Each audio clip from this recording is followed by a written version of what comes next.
The reason why Mwari vakatengera vadzidzi ava kuti vanoona transfiguration nekubwinya yari a lesson teaching yekuti ivo vagova nefocus yokunzwisisa pavanofana kudini kutarisa, kureva kuti vaisafana kuzotarisa pane zvimwe but pane iye wavakaona ari kubwinya wacho. Verse 9, verse 18, when they had lifted up their eyes, they saw no one but Jesus only, the message. Pavakavhura meso avo, havana mumwe munhu wavakaona kunze kwani kwaJesu. But Elia anga aripo, Moses anga aripo, wavakaona chete ndiJesu. The challenge to us kuti isusu vamakristu patinosumudza meso edu, patinomunamata, watinoona ndiani? Wauri kuona ndi Jesu here? Mwari akavabvisira ava vakanga vabhuya paari. Akavabvisira Moses, akavabvisira Elijah. Let me explain. Because church ikasaitwa redirected, vanhu vanonamata vasingamuoni Jesu wacho. Mwari ari declare kuti uyu mwanakomana wangu atinodisisa muteererei, atoudzwa naMwari wacho. Mwari kwete umwe munhu, kwete muprofita kuti anofana kukudirecta nekuponesa ndiJesu. Nhasi vanhu vari izvozvo vanoda kutsvaga wavo kwavati ndiye muponesi. Jesu akabasa naye aibumumwe waprofita aiyoyo Jehovah Judah and so forth.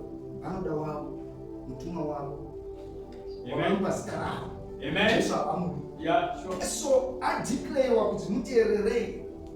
Zvapera kudaro Mwari ari kuvabvisira vanhu vakuru vaizikanwa muBhaibheri, Moses naElijah. Mwari avabvisa, pavari kushungura meso vari kuona Jesu chete.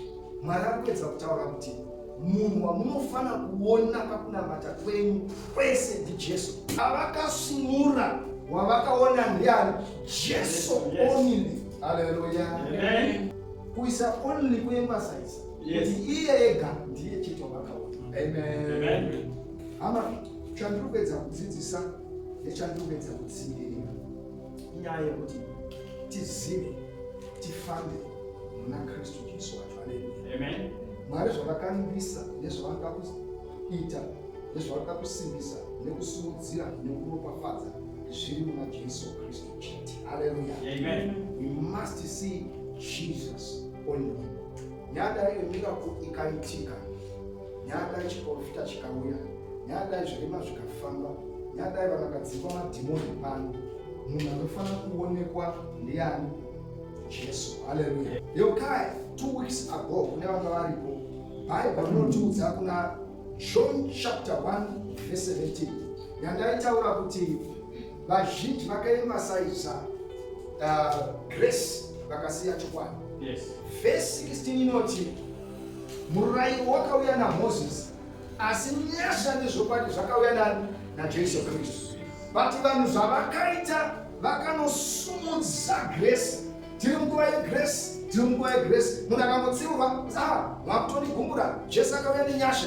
Ko chokwadi chasarepi? Haleluya. Amen. So kureva kuti panofana kuva nebalance yekuti kunyange grace dzakauya, panofana kuvawo nechokwadi. Moses akauya nemurayiro, asi Jesu akauya nenyasha uye nezvokwadi. So focus yanhasi inofana kutarisa pana Jesu ane nyasha naJesu ane chokwadi. Haleluya. So vadzidzi pavakasvinura meso avo, chikonzero vasina kuona Elijah, chikonzero vasina kuona Moses, inyaya yekuti focus yake Jesu wechokwadi naJesu wenyasha ndo wamunofana kuona. Haleluya.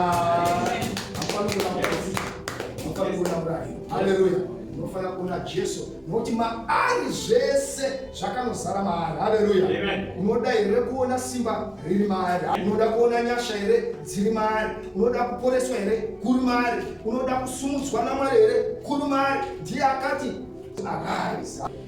I pray that everyone who listens to this gospel anofana kuti aendese message iyoni yekuponeswa nekufokasa pane Kristu Jesu. Haleluya.